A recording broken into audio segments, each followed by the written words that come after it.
Baik, Assalamualaikum warahmatullahi wabarakatuh. Jumpa lagi dengan saya, Herman Tole. Kita lanjutkan materi kita tentang perancangan user experience. Kita lihat hal mendasar tentang fundamental dari user interface, user experience, dan usability. Jadi ini adalah 3 istilah yang mungkin kadang-kadang kita terbalik memahaminya.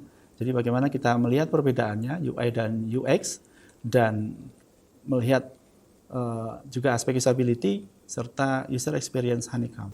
Jika kita melihat apa itu UI, apa itu UX, dan irisannya adalah EXD atau user interaction, kita akan melihat perbedaan daripada user interface, user experience, dan interaction design.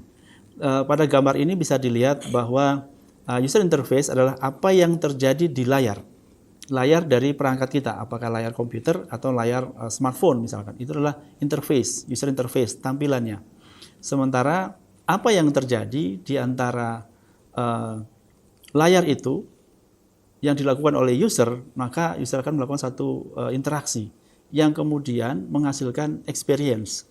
Jadi apa yang terjadi dari interaksi user dengan interface-nya, itu yang disebut dengan user experience. Jadi apa yang terjadi di depan layar ketika seorang user berinteraksi dengan tampilan user interface, maka dia mungkin akan merasa senang, dia merasa nyaman, merasa mendapatkan apa yang dia inginkan, dan seterusnya. Jadi feel, pengalaman atau experience atau hal apa yang dirasakan oleh usernya itu adalah user experience. Sementara apa yang dia lihat di layar adalah user interface. Ketika dia melakukan sesuatu berinteraksi, itu adalah interaction design. Bisa dilihat di sini bagian device dan bagian user. Beberapa definisi tentang user interface yang kita ambil dari sumber-sumber di internet. Bisa dilihat definisi user interface seperti ini, di mana kata kuncinya adalah space where interaction between human and machine occur. Artinya adalah adanya interaksi antara human dan mesin yang terjadi dalam satu sistem, di mana komponen-komponen interaktif sistemnya ini meliputi software dan hardware yang menyediakan informasi dan kontrol yang bisa dilakukan oleh user untuk menyelesaikan sebuah task atau tugas tertentu. Sementara definisi user experience menurut dari ISO adalah person's perceptions and response resulting from the use and or anticipated use of product, system, or service. Jadi artinya adalah UX adalah persepsi dari seseorang, persepsi dan respon dari seseorang, dalam hal ini ada user, yang dihasilkan dari hasil dia berinteraksi dengan sistem atau produk atau layanan, di mana user experience ini termasuk aspek-aspek yang ada di dalam user, meliputi emosinya, keyakinannya, preferensinya, persepsi, physical and psychological response, behavior, dan accomplishment-nya. Jadi apa yang direspon oleh seorang user ketika berinteraksi dengan sebuah sistem, itu adalah user experience-nya. Jadi pengalaman dia atau perasaan senang, merasakan nyaman menggunakan sebuah aplikasi, itu adalah user experience-nya. Kemudian usability adalah bagaimana perspektif dari user terhadap goals, tujuan yang ingin dia dapatkan dari berinteraksi dengan sebuah sistem. Beberapa kriteria usability nanti akan kita lihat. Nah, kita lihat kemudian apa itu usability. Usability menurut Norman dan Nielsen. Jadi Don Norman dan Nielsen ini adalah bapak UX di dunia yang dikenal sebagai pencetus idenya UX. Baik, usability adalah quality attribute that assesses how easy user interface are to use. Jadi bagaimana atribut kualitas dari ketika user berinteraksi dengan sebuah user interface. Jadi bagaimana kita mengukur kualitas dari sebuah interaksi dengan sebuah sistem yang kita sebut dengan usability. Ada beberapa kata kuncinya, yaitu utility. Jadi bagaimana fungsi-fungsi yang disediakan oleh sistem itu dapat bermanfaat. Kemudian usability adalah seberapa mudah dan nyaman menggunakan fitur-fitur tersebut, dan useful adalah bagaimana usability dan utility-nya. Jadi fungsi yang diharapkan dari aplikasi itu yang kemudian mudah dan nyaman digunakan, maka dia akan menjadi sebuah useful. Untuk membantu Anda memahami prinsip-prinsip dalam UI dan UX, kita akan coba mempelajari satu konsep evaluasi. Jadi konsep evaluasi ini sebenarnya akan kita bahas lebih detail di pertemuan-pertemuan terakhir, tapi akan kita coba bahas di awal untuk menggiring Anda masuk ke sebuah bagaimana menilai baik buruknya daripada sebuah aplikasi, khususnya di aspek UX-nya. Kita akan coba membahas 10 usability heuristic for UI design. Jadi bagaimana menilai apakah desain UI dari sebuah aplikasi itu sudah cukup baik dengan menggunakan metode usability heuristic, evaluasi heuristik yang dikembangkan oleh Nielsen. Istilah heuristik sendiri mungkin sederhananya artinya jalan pintas gitu ya. Jadi bagaimana kita kalau biasanya pulang ke rumah, kalau kita mengikuti jalan yang biasa mungkin agak muter-muter, tapi kita tahu jalan lain yang lebih cepat sampai ke tujuan.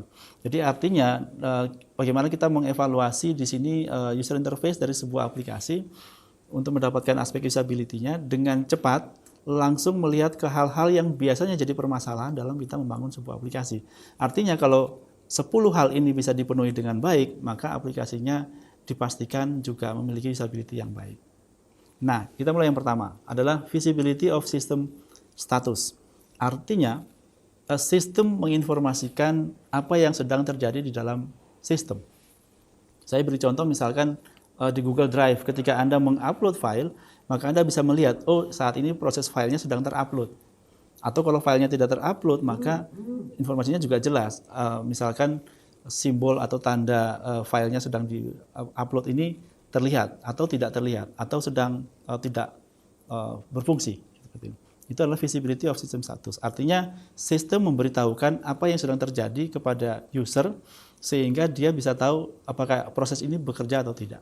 Itu yang pertama. Yang kedua, match between system and the real world. Artinya sistem yang kita gunakan, aplikasi yang kita gunakan mempunyai sesuatu itu yang mirip atau sama dengan yang kita hadapi di dunia nyata. Jadi menggunakan bahasa yang sama yang kita hadapi juga di dunia nyata. Yang ketiga adalah user control and freedom. Jadi user mengendalikan semua prosesnya. Misalkan kita menemukan sebuah menu untuk menghapus file misalkan. Nah, ketika kita menghapus file tidak sengaja mengklik sesuatu yang membuat itu filenya terhapus, maka sebaiknya kita punya fasilitas untuk kita melakukan undo misalkan, membatalkan itu. Jangan sampai sebuah proses yang terjadi itu kemudian kita tidak bisa membatalkan itu. Gitu. Kejadian ini pernah ketika dulu di aplikasi Dropbox itu ada fitur untuk menghapus file yang fitur itu tidak bisa dibatalkan, artinya tidak bisa di-undo. Jadi misalkan kita tidak sengaja mengklik itu dan filenya terhapus, maka Anda tidak bisa mendapatkan lagi filenya. Nah itu kemudian sudah diperbaiki, ada sekarang menu untuk undo-nya. Jadi aplikasi yang baik menyediakan kontrol kepada usernya untuk mengendalikan hal-hal yang seperti tadi. Misalkan tidak sengaja untuk terhapus, kita harus bisa ada fitur untuk undo atau redo daripada sesuatu yang tidak sengaja kita lakukan. Kemudian yang keempat adalah konsistensi dan standar. Artinya menggunakan standar yang sama dan itu konsisten. Kita beri contoh misalkan aplikasi di Microsoft Office. Anda yang terbiasa menggunakan PowerPoint misalkan, terbiasa dengan menu-menu yang ada di PowerPoint, ketika Anda membuka ke aplikasi yang lain, Microsoft Word misalkan, atau Microsoft Excel, Anda akan menemukan menu-menu yang paling tidak sama fungsinya secara umum. Menu file, menu edit, menu view, dan sebagainya. Ini artinya ada konsistensi dalam aplikasi-aplikasi yang ada di aplikasi Microsoft Office. Sehingga user yang pengguna di satu sistem akan pindah ke satu sistem yang lain dengan mudah. Ataupun dalam satu aplikasi yang sama, kita menggunakan standar yang sama. Misalkan menggunakan warna biru untuk informasi yang sifatnya informatif, menggunakan warna merah untuk informasi yang sifatnya peringatan, dan seterusnya. Yang kelima adalah error prevention. Artinya, sistem mencegah user melakukan kesalahan. Jadi sistem yang kita buat harus mencegah user melakukan kesalahan. Seperti contohnya misalkan di Google searching untuk form pencarian, itu ketika kita mengetik sesuatu ada yang namanya autocomplete. Autocomplete itu sebenarnya membantu kita untuk menyelesaikan apa yang kita tulis dengan menggunakan preferensi atau informasi apa yang sudah pernah diketikkan orang lain sebelumnya. Ini untuk mencegah user melakukan kesalahan penulisan. Di beberapa contoh yang lain juga misalkan ketika ada sebuah fungsi untuk delete, misalkan kita menekan tombol delete, maka ada juga pertanyaan muncul, apakah Anda yakin akan menghapus? Kalau kita yakin kita akan klik yes, kalau tidak kita klik no. Bisa jadi kita mengklik hapus tadi karena tidak sengaja gitu. Sehingga sistem bisa memperingatkan kita untuk meyakinkan kita apakah ini mau dilakukan atau tidak. Itu namanya error prevention. Nah, yang keenam adalah recognition rather than recall. Artinya user itu lebih mudah untuk mengenali daripada harus mengingat gitu. Jadi ketika kita membuat sebuah menu misalkan, lebih mudah kita menggunakan icon yang gambarnya kalau kita lihat kita lebih mudah paham apa artinya daripada kita harus menghafal ini fungsinya buat apa dan seterusnya. Seperti contoh yang ditampilkan di sini adalah ini juga mirip seperti autocomplete yang tadi, tapi dia memunculkan beberapa pilihan pertanyaan yang mungkin sudah pernah ditanyakan orang lain di sistem tersebut. Untuk menghindari kita memberikan pertanyaan yang baru lagi gitu. Jadi daftar pertanyaan sudah ada di situ, kita tinggal memilih saja daripada pertanyaan-pertanyaan yang sudah ada. Ini membantu user untuk daripada dia harus menghafal atau mengingat semua menu, dia cukup melihat dan dia paham, oh ini fungsinya buat apa. Yang ketujuh adalah flexibility dan efficiency of use. Artinya ini sifatnya fleksibel dan efisien, mudah digunakan, cepat, to the point, tidak perlu harus berpanjang-panjang. Saya banyak menemukan aplikasi yang ketika awal itu user diminta untuk melakukan registrasi yang panjang, harus ngisi form nama depan, nama belakang, dan lain-lain yang informasinya sangat banyak yang harus diisikan. Kalau Anda cek di aplikasi yang ada sekarang, user cenderung tidak perlu diminta menginput banyak hal, cukup username dan password. Mereka sudah bisa kemudian untuk masuk ke sebuah sistem, atau kalaupun harus registrasi cukup username dan password apa yang kita usulkan dan kita sudah bisa mendaftar di sebuah aplikasi tanpa harus diminta mengisi data terlalu banyak. Ini adalah flexibility dan efisiensi dari penggunaan sistem. Nantinya kalau sistem itu membutuhkan data dari user, baru kita akan memberikan pertanyaan, dan biasanya pertanyaan itu juga tidak diberikan di awal. Biasanya user diminta mengisi form yang lengkap itu kalau user ingin menggunakan fitur-fitur tertentu yang khusus ada di aplikasi tersebut. Baru kita diminta untuk mengisi data yang lengkap. Kalaupun hanya sekedar mendaftar, maka hanya diminta mengisi data-data yang simpel saja. Ini contoh dari bagaimana flexibility dan efficiency of use, di mana user-user yang baru menggunakan bisa relatif lebih cepat menggunakan sistem tanpa harus diminta untuk melengkapi hal-hal yang terlalu banyak. Oke. Nah, yang kedelapan adalah estetika dan minimalis desain. Ini baru aspek estetik, aspek keindahan dan juga minimalis. Anda bisa lihat contoh halaman Google Searching itu tidak perlu harus terlalu banyak tampilan, simple to the point, hanya kepada fungsi-fungsi yang digunakan saja oleh user, tidak perlu menampilkan hal yang tidak penting. Ya, yang kesembilan adalah help users recognize, diagnose, and recover from errors. Artinya sistem harus bisa membantu user mengenali, mendiagnosa, dan memperbaiki jika terjadi sebuah kesalahan. Jangan sampai sebuah proses itu tidak berjalan atau ada error dan user tidak tahu apa yang terjadi dan apa yang harus dilakukan. Ini contoh yang paling sering kita hadapi, misalkan Anda punya komputer Windows, ini pernah terjadi blue screen, error, dan kemudian muncul angka sekian, error nomor 123456, kemudian ada informasi lain yang kita tidak tahu itu errornya apa dan harus melakukan apa. Ini contoh informasi yang tidak informatif kepada user. Harusnya sistem bisa memberitahukan apa errornya dan apa yang harus dilakukan oleh user. Nah, contoh yang lain misalkan ketika kita menginput username dan password, misalkan kita menginput username-nya benar, tapi kemudian passwordnya kita salah gitu. Nah, sistem bisa menginformasikan bahwa username-nya correct, passwordnya incorrect misalkan. Tetapi untuk pertimbangan keamanan sebenarnya hal ini juga sudah coba disederhanakan. Sistem tidak memberitahukan mana yang error, tapi sistem hanya memberitahukan bahwa username atau password itu error. Ini menurut saya ini aspek security ya. Artinya jangan dikasih tahu sebenarnya yang error yang mana, yang salah yang mana, username-nya atau password, sehingga orang kalau memang bukan akunnya dia tidak bisa menebak-nebak. Nah, contoh yang lain yang lebih konkret, misalkan ketika Anda menggunakan flash disk Anda membuka file, kemudian Anda mengetikkan sesuatu, ini aplikasinya misalkan aplikasi Microsoft Word, kemudian Anda sudah mengedit filenya, tetapi kemudian misalkan flash disknya Anda copot, dan Anda belum melakukan save. Ketika Anda melakukan save, sistem tidak bisa meng-save. Kenapa? Karena file itu adanya di flash disk dan flash disknya sudah Anda copot. Maka sistem akan memberikan informasi bahwa file tidak bisa di-save karena tidak menemukan lokasinya misalkan.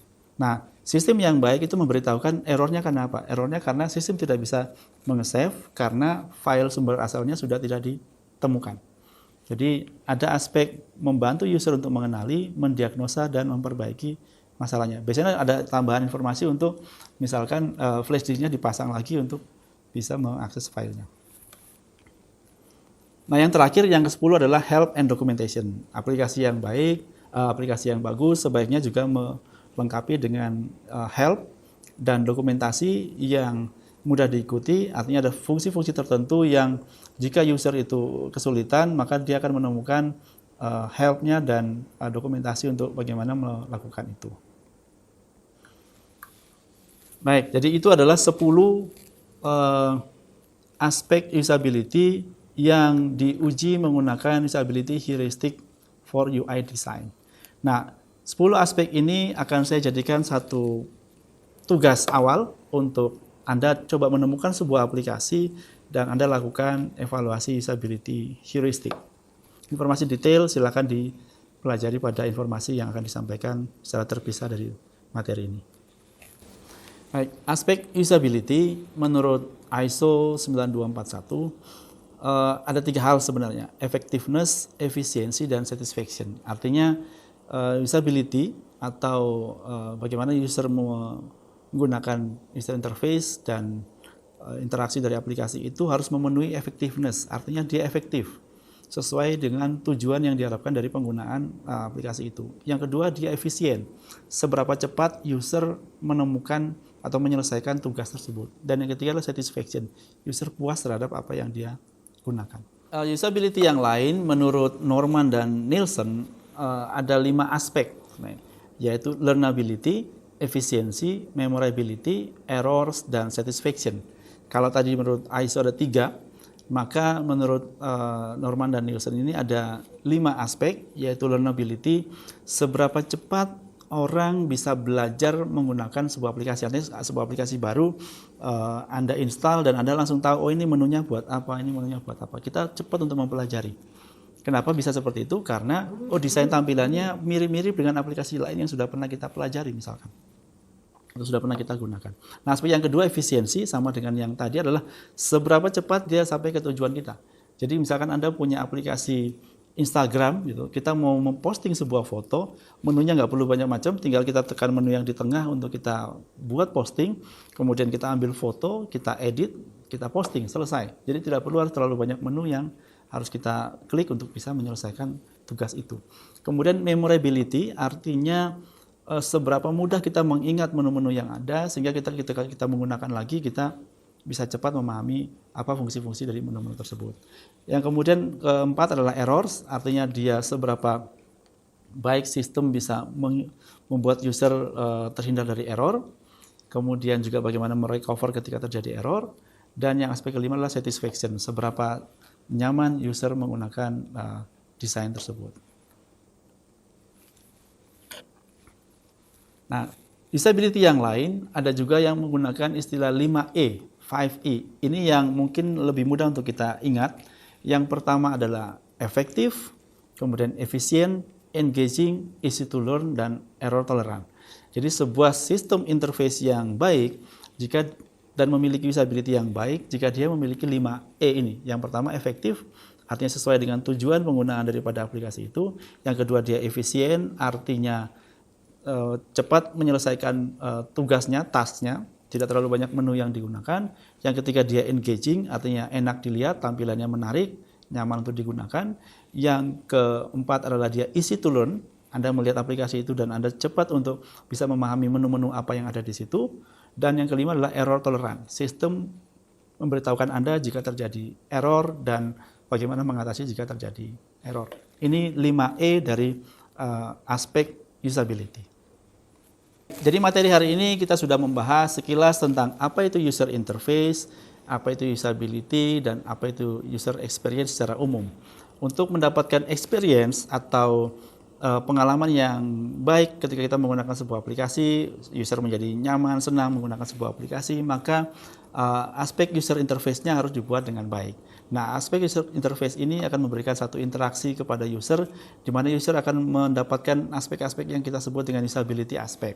Nah, usability aspek, ada beberapa poin tadi mungkin yang Anda ingat, lebih mudah dengan 5E tadi, efektif, sesuai dengan tujuan kita, efisien, cepat menyelesaikan apa yang ingin kita selesaikan dengan aplikasi tersebut, kemudian engagement, punya tampilan yang menarik, minimalis dan mudah untuk dipahami, easy to learn, itu kita cepat memahami struktur dari sebuah aplikasi sehingga ketika kita buka lagi kita akan tahu menu-menunya apa yang harus kita gunakan, dan yang terakhir adalah error tolerant, artinya sistem mencegah user melakukan error. Ini juga terkait dengan 10 usability heuristik yang tadi kita bahas untuk sebagai contoh bagaimana melakukan evaluasi untuk menilai usability yang baik.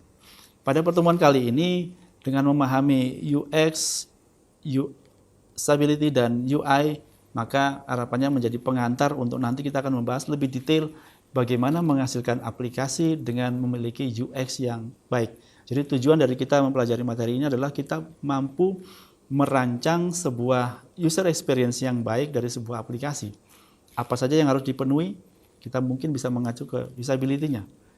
Untuk menghasilkan usability yang baik, apa yang harus kita lakukan? Nah, ini nanti akan kita pelajari lebih detail pada materi-materi selanjutnya. Terima kasih telah mengikuti materi hari ini.